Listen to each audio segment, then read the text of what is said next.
We all know the story of the cross. We all celebrate the glory of the empty tomb. But what about the in-between? The time when Jesus' body lay lifeless, when the sky had gone dark, and hope seemed buried forever. Where was he? Well, that sacred mystery is what Mel Gibson's upcoming film, The Resurrection of the Christ, dares to explore. Not just the glory of Easter, but the cosmic confrontation that took place in the shadows before the dawn. To understand it, we must journey to a forgotten word, Sheol. Now, that's a word few Christians understand today, yet a word that may hold the key to the most epic moment in the spirit realm. The moment Jesus descended into the place of the dead, not as a prisoner, but as a conquering king. Now, in Hebrew scriptures, Sheol appears more than 60 times, and it's a term for the realm of the dead. It wasn't heaven, and it wasn't hell, as we picture it today. Sheol was the holding place of souls, a place of silence, shadows, and separation from the living. Now, the book of Ecclesiastes calls it a place where there is no work, no planning, no knowledge, no wisdom. Psalm 88 speaks of it as the pit, a place of darkness and forgetfulness.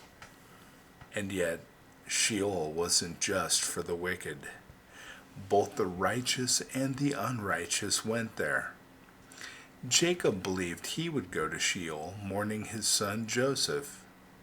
And Samuel, a prophet of God, is summoned from Sheol by the witch of Endor. Even David, the man after God's heart, cries out in Psalm 6, verse 5, "In Sheol, who will give you thanks?" You see, it was not a punishment, but a pause, a place where the faithful waited and the unfaithful languished. And they waited for someone, a promised one.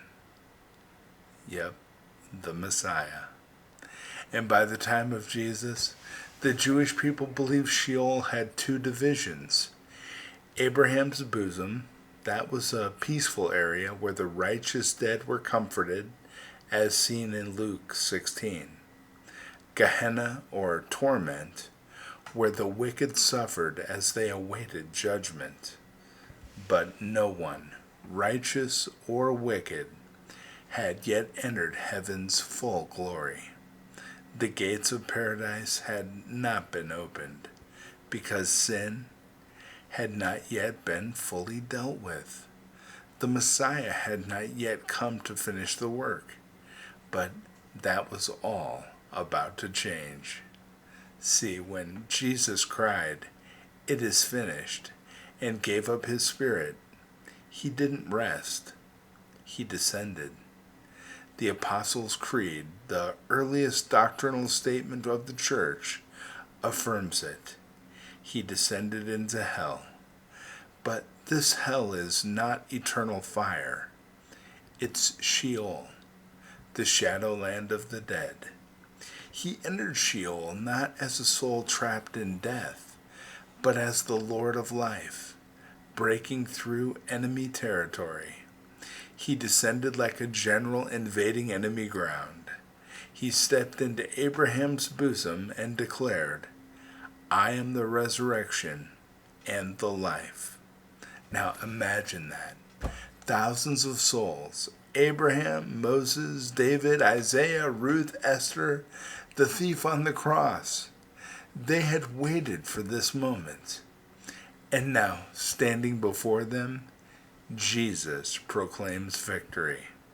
And 1 Peter 3 verse 19 says, "He went and preached to the spirits in prison." Now, the Greek word used for preached is caruso, a proclamation of triumph, not a plea. It was a royal announcement. The curse of death was broken. The prison doors were open.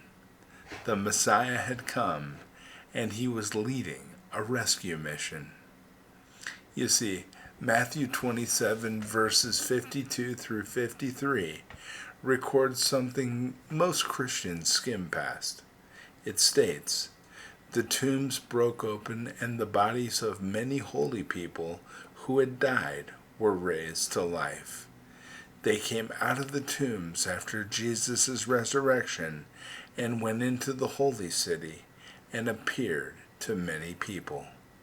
Now, this isn't metaphor, and it's not a myth. It's a historical hint that Jesus didn't just rise alone.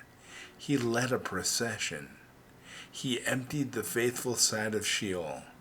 He led the captives in his train. That was Ephesians 4, verse 8. He walked into death's realm, kicked down the gates, and declared, "I hold the keys of death and Hades." Now, what does this mean for us today? Well, it means that no darkness is permanent, no silence is final, no grave has the last word.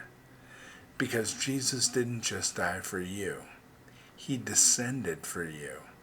He entered the depths of despair to meet you there. He walked into the place no man could return from and returned with a shout of victory. He made Sheol obsolete for the believer. Now Paul declares in 2 Corinthians 5, verse 8, "To be absent from the body is to be present with the Lord." So, when Mel Gibson's The Resurrection of the Christ hits the screen, and you see Jesus in the underworld, walking among souls, declaring freedom, wrestling back authority from darkness, know this: it's not fantasy, and it's not speculation. It's the missing chapter of the most important story ever told. Jesus didn't just overcome death, he completely dismantled it.